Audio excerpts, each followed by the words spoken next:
அதாவது நம்ம தமிழர்கள் தமிழ் புத்தாண்டை தான் நம்ம வந்து விசேஷமாக கொண்டாடணும் அப்படின்ற ஒரு அமைப்பில் வந்துட்டு இந்த தமிழ் புத்தாண்டு அப்படிங்கிறது வரக்கூடிய ஏப்ரல் 14ஆம் தேதி தொடங்க இருக்குது. நம்மளுடைய தமிழர்களுடைய ஒரு பண்பாட்டில், நம்மளுடைய கணித முறைகளில், நம்மளுடைய சாஸ்திர முறைகளில் முன்னோர்கள் வகுத்து கொடுத்தது எது அப்படின்னு கேட்டிங்கன்னா சித்திரை 1 தான் நமக்கு தமிழ் புத்தாண்டு.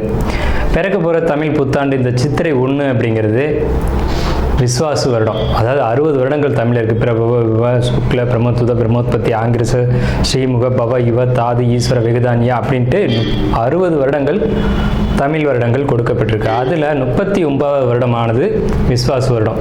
இந்த வருடத்தை நோக்கி தான் நம்ம அடியெடுத்து வைக்கிறோம். நம்ம தமிழர்களுடைய கலாச்சாரப்படி பல்வேறு மதங்களும் பல்வேறு இனங்களும் பல்வேறு கலாச்சாரங்களும் இருந்தாலும் இந்த உலகத்தினுடைய ஆதி கர்த்தா, ஜோதிட சாஸ்திரத்தினுடைய ஆதி கர்த்தா அப்படிங்கிறவங்க தமிழர்கள் தான். அப்படிங்கிறதுல எல்லளவு கூட மாற்றம் இல்லை அப்படிங்கிறத நீங்கள் நல்லா புரிஞ்சுக்கணும். இந்த உலகத்துக்கு சாஸ்திரத்தையும் நாள்காட்டியும் வான சாஸ்திரத்தையும் தொகுத்து கொடுத்தவங்க யான்னு கேட்டால் நம்ம தமிழர்கள். நம்ம தமிழ் புத்தாண்டை நம்ம மற்றவங்களுக்கு கொடுத்துட்டு மற்றவங்களுடைய கேலண்டர் எடுத்து நம்ம பயன்படுத்திக்கிட்டு இருக்கோம். இது மிகப்பெரிய ஒரு தவறு. இந்த இடத்துல நம்மளுடைய தமிழ் புத்தாண்டை நம்ம பின்பற்றணும்னு சொல்லி ஒரு வேண்டுகோளை நம்ம வச்சுட்டு இந்த தமிழ் புத்தாண்டு எப்படி இருக்குது அப்படிங்கிற அமைப்பையும், தமிழ் புத்தாண்டு என்ன, தமிழ் புத்தாண்டுடைய சிறப்புகளையும் நம்ம வந்து பேசுவோம். நாள் என் செய்யும் வினைதான் என் செய்யும் என்னை நாடி வந்த கோள் என் செய்யும் கொடுங்கூற்று என் செய்யும் கூரேசர் இருதாலும் சிலம்பும் சதங்கையும் தண்டையும் சண்முகன் தோளும் கடம்பும் என் கண்முன் வந்து தோன்றினேன். அதாவது நம்மளுடைய தமிழ் கடவுள் அப்படிங்கிறவர் முருகன் தாங்க. அகத்தியருக்கு தமிழை கற்றுக் கொடுத்தவர் யாருன்னு கேட்டிங்கன்னா முருகன் தாங்க. முருகன் தான் தமிழ் கடவுள். அதாவது அவருடைய பிறப்பு வேணா நம்ம வந்து சிவன் பார்வதி அப்படி இப்படின்னு நம்ம சொல்லலாம். ஆனால் தமிழுக்கென்ற ஒரு கடவுள், தமிழினுடைய ஆதி கர்த்தா அப்படிங்கிறவங்க யாருன்னு கேட்டிங்கன்னா முருகன் தான். ஸோ அதனால் நம்ம முருகனை வணங்கி நம்ம இந்த பதிவை தொடருவோம். சித்திரை 1 அப்படிங்கிறது ஏப்ரல் 14ஆம் தேதி ஆங்கில கணக்குப்படி. ஆங்கில கணக்கை தயவு செஞ்சு யாரும் எடுத்துக்க வேணாம். ஆங்கில நாள்காட்டி தவறானது தான். இது வந்து நம்ம சவால் விட்டே சொல்லலாம். ஒரு 15 நாட்கள் ஆங்கில நாட்காட்டியில் காணாமல் போய் அதை தேடி கண்டுபிடிச்சி அதுக்காக நாட்களை திருத்தின ஒரு வரலாறு நம்ம வரலாறு இருக்குது. நல்லா தெரிஞ்சுக்கோங்க. இன்னையிலேருந்து இன்னும் நூற்றுக்கணக்கான வருடங்களுக்கு கிரகணத்தை ஆதி காலத்திலே குறித்து வச்சுருக்காங்க நம்ம முன்னோர்கள். ஸோ அப்படிப்பட்ட நம்மளுடைய தமிழ் வருடப்பிறப்பான விஸ்வாச வருடப்பிறப்பு எப்படி நடக்குது அப்படின்னு பார்த்தீங்கன்னா, திங்கட்கிழமை அன்னைக்கு பிரதமை திதியில் சுவாதி நட்சத்திரத்தில் வஜ்ரம் நாமயோகத்தில் கௌளவ கரணத்தில் பிறக்க இருக்குது. இந்த சித்திரை 1 தாங்க கேரளாவில் ஐயப்பனுக்கு நடை திறப்பு முதல்ல நடக்கூடிய நாள் அப்படின்னா சித்திரை விசு அப்படின்னு சொல்லுவாங்க. விசு அப்படின்னா சமப்படுத்துதல் அப்படின்னு பேர். சித்திரை விசு அப்படிங்கிறத கேரளாவில் விசேஷமாக கொண்டாடுறாங்க. ஏன்னா நம்மகிட்டேருந்து பிழிஞ்சு போன ஒரு மொழி வந்து மலையாளம் அப்படிங்கிறது. சரி, விஸ்வாசு வருடத்துக்கு நம்ம முன்னோர்கள் என்ன விளக்கம் கொடுத்துருக்காங்க அப்படின்னா, விஸ்வாசு அப்படின்ற சொல் வந்துட்டு நேர்மை, நீதி, செல்வம் அப்படின்னு உயர்ந்த ஒரு அர்த்தத்தை வச்சுருக்காங்க. நம்மளுடைய தமிழ் மொழிக்கு நம்ம தமிழ்லேயே அர்த்தங்கள் தேட வேண்டிய ஒரு காலகட்டம் வந்தாச்சு. சரி, இந்த விஸ்வாசு வருடம் அப்படிங்கிறது நேர்மை, நீதி, செல்வம் அப்படிங்கிற ஒரு அர்த்தத்தில் வருது இந்த சொல் அப்படிங்கிறது. இந்த விஸ்வாசு வருடத்துக்கு உண்டான பலன்களாக நம்ம முன்னோர்கள் என்ன சொல்லியிருக்காங்க அப்படின்னு பார்த்தீங்கன்னா, விஸ்வாசு வருடம் தன்னில் வேளாண்மை ஏறும், பசுமாடும் மாடும் பழிக்கும், சிசு நாசம், மறையோர்கள் வாழ்வார்கள், மாதவங்கள் மீறுமே, மற்றுலகில் உண்டு மலை அப்படின்னு சொல்லியிருக்காங்க. மற்றுலகில் உண்டு மலை அப்படின்னு முடிக்கிறாங்க. இதனுடைய அர்த்தம் என்னன்னு கேட்டிங்கன்னா, இந்த வருடம் விஸ்வாசு வருடம் அப்படிங்கிறது ஒவ்வொரு 60 வருடங்களுக்கு ஒரு முறை 39 ஆண்டாக பிறக்கக்கூடிய இந்த விஸ்வாசு வருடமானது வருகின்ற காலகட்டத்தில் எல்லாம் வேளாண்மை உயரும் அப்படின்னு சொல்லியிருக்காங்க. பசு மாடும் பழிக்கும் அப்படின்னா நம்மளுடைய பசுமாடுகள் அப்படிங்கிறது நல்ல ஒரு முன்னேற்றத்தை அடையும். மாடு ஆடுகளுக்கு ஒரு நல்ல தீவனங்கள் கிடைத்து அதுவும் நல்ல செழித்து வரும். ஆதி காலத்தில் வந்து மாடை தான் செல்வமாக குறிப்பிட்டிருக்காங்க. இன்றைக்கி வந்து பணம் அப்படின்ற ரூபாய் தாள்களை நம்ம வந்து பணமாக குறிப்பிட்றோம். ஒரு முன்னோர்கள்லாம் வந்து மாடு எவ்வளோ இருக்குது, மாட்டினுடைய அந்த குப்பை வந்து வேஸ்ட்டெல்லாம் எங்கே ஒரு மனிதன் வந்து எங்கே சேகரிக்கிறானோ அதை போய் முதல்ல பார்ப்பாங்கங்க. அதை வச்சு தான் அவனுடைய செல்வம் என்னன்றதை குறிப்பிட்டு பொண்ணு கொடுக்குறதா இருக்கட்டும், பொண்ணு எடுக்கிறதா இருக்கட்டும், இதெல்லாம் நம்முடைய மரபில் இருந்து வந்த ஒரு விஷயம். ஸோ அப்போ இத்தனை மாடுகள் இருந்தால் தான் அவன் செல்வந்தன் அப்படின்ற ஒரு கான்செப்ட் வந்து முன்னோர்கள் நமக்கு காமிச்சிருக்காங்க. அப்படிப்பட்ட பசுமாடுகள் மாடும் பழிக்கும் அப்படின்ற ஒரு வார்த்தையை வந்து அங்கே குறிப்பிட்டிருக்காங்க. சிசு நாசம் அப்படின்ற வார்த்தையை சொல்கிறாங்க. மறையோர்கள் வாழ்வார்கள். மறையோர்கள்னு யாருன்னு கேட்டிங்கன்னா சமுதாயத்தில் முக்கியமாக இருக்கக்கூடிய பெரியவங்க, மற்றவங்களுக்கு வழிகாட்டக்கூடியவங்க வாழ்வாங்க அப்படின்றத சொல்லியிருக்காங்க. மாதவங்கள் மீறுமே அப்படின்ற ஒரு வார்த்தையும் வருது. மாதவங்கள் மீறும் அப்படின்னா ஒழுக்கக்கேடான செயல்பாடுகளில் மனிதர்கள் நடக்க வேண்டிய காலகட்டங்கள் வரும். ஒழுக்கக்கேடுனா என்னங்க? இந்த விரல் தான் ஒழுக்கக்கேடு, இந்த ஒற்றை விரல் தான். இந்த விரலை வச்சு தான் நம்ம பட்டன் அமுக்கிறோம், காசு வாங்கிட்டு அமுக்கிறோம். இதுதான் மாதவங்கள் மீறுமே அப்படின்றது.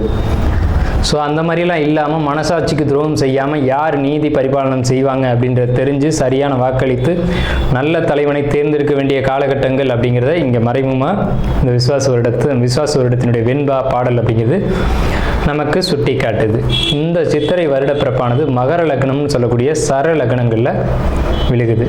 எப்படின்னு கேட்பீங்க. தமிழனுடைய கணக்குப்படி சூரியன் எப்போது கிழக்கு வானில் உதிக்கிறதோ அதுதான் லக்னம்.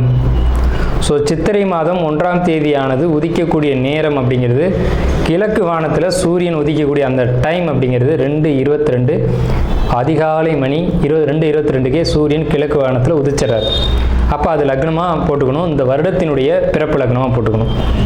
ஸோ அப்படி நம்ம போடும்போது மகர லக்னம் சர லக்னத்தில் விழுகுது. முன்னோர்கள் சித்திரை 1ஆம் தேதி அப்படிங்கிறத கண்டறிஞ்சு அந்த 1ஆம் தேதி தொடங்கக்கூடிய லக்னத்தை கண்டறிஞ்சு அதுக்கான பலன்களை பஞ்சாங்கங்களில் எழுத ஆரம்பிச்சிருக்காங்க. ஸோ அதன் அடிப்படையில் சர லக்னமான மகர லக்னத்தில் இந்த புத்தாண்டு அப்படிங்கிறது பிறகுது. இது ஒரு விசேஷமான ஒரு விஷயந்தான். ஏன் அப்படின்னு கேட்டிங்கன்னா, அந்த மகர லக்னத்துக்கு அதிபதியான சனி பகவான் ஒரு பலமான ஒரு நிலையில் வருடப்பிறப்பின் போது இருப்பாங்க அப்படிங்கிற ஒரு விசேஷமான ஒரு அமைப்பில் இந்த வருடப்பிறப்பு அப்படிங்கிறது விஸ்வாச வருடம் பிறக்கின்றது. ஸோ அந்த விஸ்வாச வருடம் பிறக்கும் போதே நமக்கு ஒரு நல்ல செய்தி கிடைச்சாச்சு, இந்த வருடம் நன்றாக இருக்க போகுது அப்படிங்கிற ஒரு விஷயம். சரி, இதை சித்திரை மாதம் தான் நீங்கள் தமிழருடைய கலாச்சாரம் அப்படின்னு சொல்றீங்களே, இதுக்கு ஏதாவது ஆதாரம் இருக்கா அப்படின்னு கேட்டிங்கன்னா கண்டிப்பாக இருக்கிறது. புறநானூறு அப்படின்ற ஒரு தமிழ் இலக்கியம் இருக்குது. அதில் போய் தேடி பார்த்தீங்க அப்படின்னா தலைநாள் பூத்த பொன் இணர் வேங்கை அப்படின்ற சொல்லும், கனிவேங்கை நன்னாளே நாடி மலர்தலால் அப்படின்ற வார்த்தை வரும். அதாவது சித்திரை மாதத்தில் பூக்கள் அதிகமாக பூத்து குலுங்கும். அதனால தலைநாள் அப்படின்ற சொல்ல யூஸ் பண்ணுறாங்க. தலைநாள்னா முதல் மாதம் அப்படின்னு, தலை மாதம் கடை மாதம் அப்படின்னு பிரிக்கிறாங்க. கனிவேங்கை நாடி மலர்தலால், கனிவேங்கை நல்லான் நாடி மலர்தலால், அந்த பூக்கள் பூக்கிறதுனால அந்த கனிவேங்கை மாதம் அப்படிங்கிறதையும் தலைநாள் பூத்த பொன் இணர் வேங்கை அப்படின்ற சொல்லும் புறநானூறு அப்படின்ற இலக்கியத்தில் தமிழ் மாதம் முதல் மாதம் சித்திரை மாதம்ன்ற குறிப்பீடு அங்கே இருக்குது. சரிங்களா? வண்ண மலர்கள் பூத்து குலுங்கக்கூடிய ஒரு பொன்னான மலர்கள், பொன் போன்ற மலர்கள். இன்றைக்கும் கேரளாவில் ஒரு மஞ்சள் நிறத்தில் தங்க நிறத்தில் பூக்கக்கூடிய பூக்களை பறித்து அவங்க விசேஷத்துக்கு சித்திரை 1 அன்னைக்கு கொண்டாடுறாங்க. அவங்க தமிழ் பண்பாடை பின்பற்றுறாங்க அப்படின்றத இதை நீங்கள் தெரிஞ்சுக்கலாம். சரிங்களா? இப்போ இந்த சித்திரைக்கு அதிதேவதை யாருன்னு கேட்டிங்கன்னா மகாவிஷ்ணு. மகாவிஷ்ணு தான் காக்கக்கூடிய கடவுள் அப்படின்னு சொல்கிறாங்க. மகாவிஷ்ணு எங்கும் நிறைந்தவர் அப்படின்னு சொல்கிறாங்க. சரிங்க சார், சித்திரை மாதம் விசேஷங்களை கொண்டாடலாமா அப்படின்ற ஒரு கேள்வி வரும். 100% கொண்டாடலாம். ஏன்னு கேளுங்க. இதுக்கு உதாரணம் ராமர் தான். ராமர் பட்டாபிஷேகம் ஏற்ற மாதம் எதுன்னு கேட்டிங்கன்னா சித்திரை மாதங்க.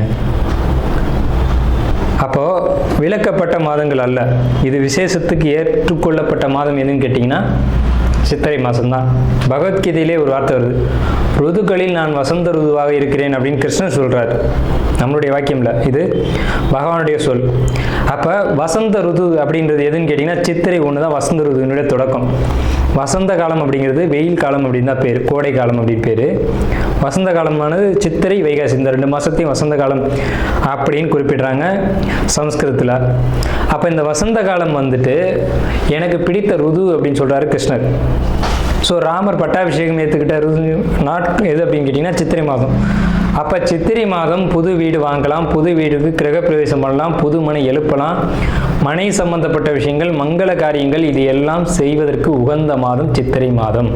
துளாராசியின் முதல் நட்சத்திர தொடக்கமானது சித்திரை 3 நாள். வாரிசு இல்லைன்னு காத்துக்கூடிய சித்திரை நட்சத்திரக்காரங்களுக்கு, இந்த துளாராசிக்காரங்களுக்கு நிச்சயமாக அந்த விசுவாச வருடத்தில் குழந்தை இருக்குது. தொழிலில் பெரிய முடிவுகள் எடுப்பீங்க, பெரிய முன்னேற்றத்தை அடைவீங்க. சொத்து சம்பந்தமான விஷயங்கள், உங்களுக்கு சொத்து சேர்க்கை அப்படிங்கிறது நல்லாயிருக்கும். சாதாரணமான நிலையிலேருந்து பிரம்மாண்டமான நிலைமைக்கு வளருவீங்க. தொழில் வாய்ப்புகளும் வேலை வாய்ப்புகளும் உங்களுக்கு அதிகமாகவே கிடைக்கும். ஸோ இந்த துளாராசி சித்திரை நட்சத்திரம் அப்படிங்கிறது இந்த விசுவாச வருஷம் சூப்பராக இருக்குது, யோகமான ஆண்டு. துளாராசி அப்படிங்கிறது தராசு தட்டு, 2 பக்கம் தராசு தட்டு இருக்கும். அந்த தராசு தட்டுடைய நேர் எதிர்த்தன்மைகளை சுட்டி காட்ட முடியாது, அது முள் வந்து சுட்டி காட்டும். ஸோ அப்படிப்பட்ட நடுநிலைமை தவறாத துளாராசிக்காரங்க அப்படின்னு பேர். உண்மையிலேயே துளாராசியில் தான் மிகப்பெரிய நாத்திகவாதிகளும், அதே துளாராசியில் தான் மிகப்பெரிய ஆன்மீகவாதிகளும் அவதரிச்சிருக்காங்க. ஸோ எதிரும் புதிருமான ராசி தான் அந்த துளாராசி. ஒன்று தெய்வ நம்பிக்கை சுத்தமாக இருக்காது, இல்லைன்னா தெய்வ நம்பிக்கை ரொம்ப அதிகமாக இருக்கும். ஸோ இப்படிப்பட்ட ஒரு கான்செப்டில் இருக்கக்கூடிய உங்களுடைய குணம் அப்படிங்கிறது இப்படி தான் எதிரும் புதிருமாக இருக்கும். மிகப்பெரிய பெரிய வந்து இறைவனை கண்டறிஞ்சவங்க, இறைவனே கதி அப்படின்னு போனவங்க எல்லாம் பார்த்தீங்கன்னா துளாராசி தான். கடவுளே இல்லைன்னு சொன்னவங்களும் துளாராசி தான். ஏன் இப்படி நடக்குது அப்படின்னு பார்த்தீங்கன்னா, இந்த ராசி தான் ராசி மண்டலத்தை 2ஆக பிரிக்கக்கூடிய ராசி. ஸோ அதனால் நீதி நேர்மை அப்படிங்கிறதுக்கு இந்த ராசிக்கு பஞ்சம் இருக்காது. கரெக்டாக நூல் பிடிச்ச மாதிரி இருக்கணும். இவங்களுக்கு எப்போவுமே கோபம் அதிகம் வரும். ஏன்னு கேட்டிங்கன்னா, இவங்க வந்து அந்த நீதி தவறும்போது அதை பொறுமையாக பார்த்து இருக்க மாட்டாங்க. சனி உச்சம் அப்படிங்கிறதுனால பொறுமை அப்படிங்கிறது இவங்களுக்கு கொஞ்சம் பற்றாக்குறையாக தான் இருக்கும். ஆனால் பொறுமையாக இருந்தாங்கன்னா ரொம்ப லைஃப் வந்து சூப்பராக இருக்கும் அப்படின்னு கூட சொல்லலாம். இந்த ராசியினுடைய தனித்தன்மை அப்படிங்கிறது எப்போவுமே யாராக இருந்தாலும் பாரபட்சம் இல்லாமல் எல்லாரையும் ஒரே கண்ணோட பார்க்குறது தான் இந்த ராசியினுடைய தனித்துவம் அப்படிங்கிறது. எல்லாரையும் ஒரு கண் கொண்டு பார்க்குறது. இவர் வேண்டியவர், இவர் வேண்டாதவர், இவர் அப்பா, இவர் வேற ஒருவர் அப்படிங்கிறதெல்லாம் இல்லாமல் யார் தப்பு பண்ணாலும் தப்பு, யார் சரி செஞ்சாலும் சரி அப்படின்னு உறக்க சொல்லக்கூடிய எந்த ராசின்னா துளாராசி தான். சரிங்களா? இப்போ சார் எங்களுக்கு இந்த விஸ்வாச வருஷம் எப்படி இருக்குது அப்படின்னு நீங்கள் கேட்டிங்க அப்படின்னா சூப்பராக இருக்குது. ஏன் சார் அப்படி சொல்கிறீங்க?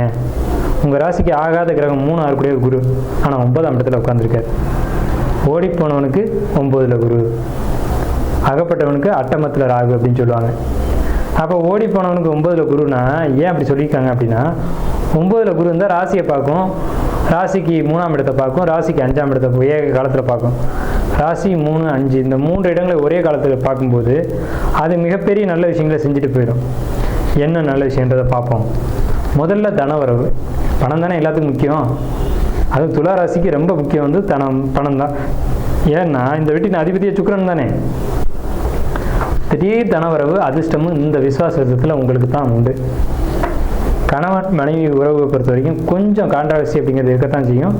இருந்தாலும் பரவாயில்ல அப்படின்ற மாதிரி ஓடிடும். இது வரைக்கும் உங்களுடைய பொருளாதார நிலைகள் கொஞ்சம் தட்டுப்பாடாக தான் இருக்கும். வரவுக்கு மீறி செலவு இருக்கும்.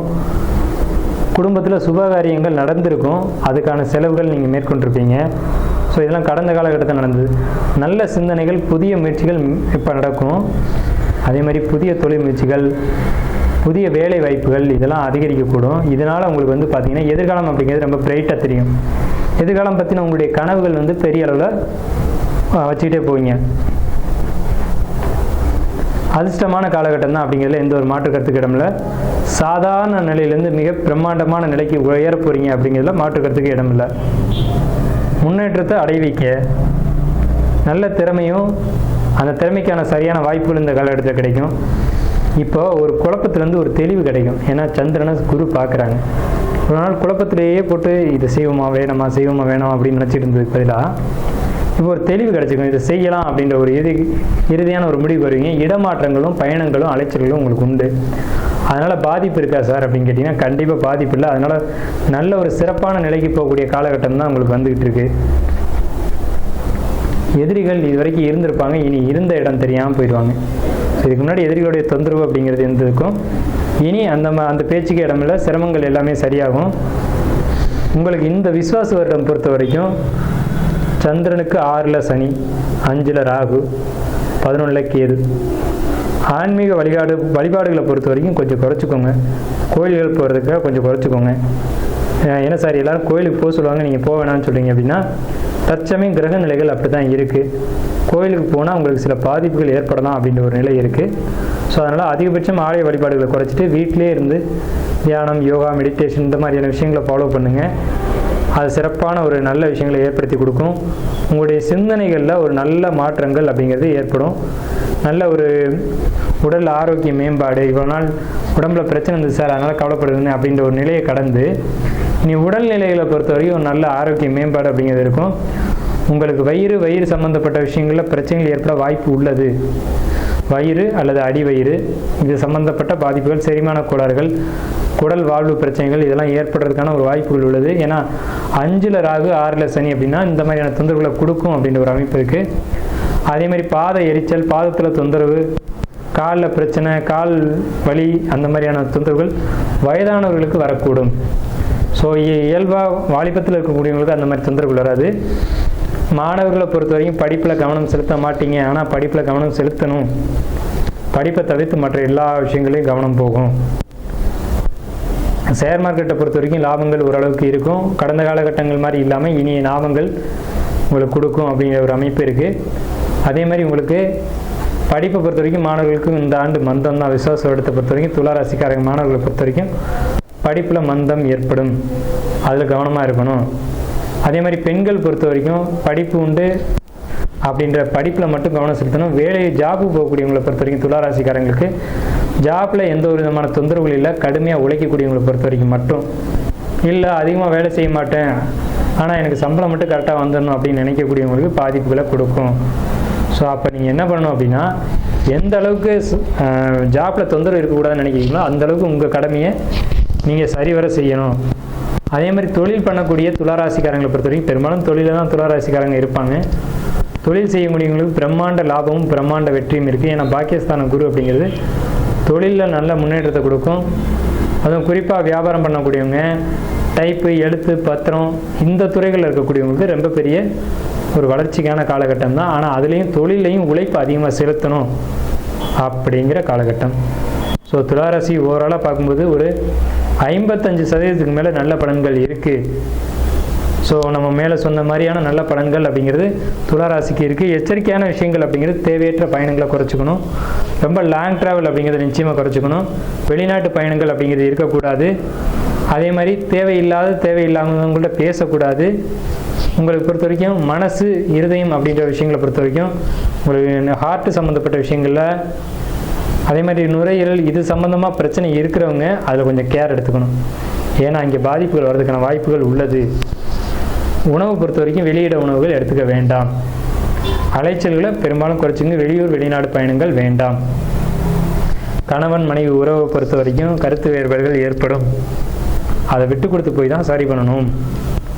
கண்டிப்பாக விட்டு கொடுத்து போகல அப்படின்னா இந்த டைமில் உங்களுக்குள்ள சில தொந்தரவுகள் ஏற்படுறதுக்கான வாய்ப்புகள் உள்ளது.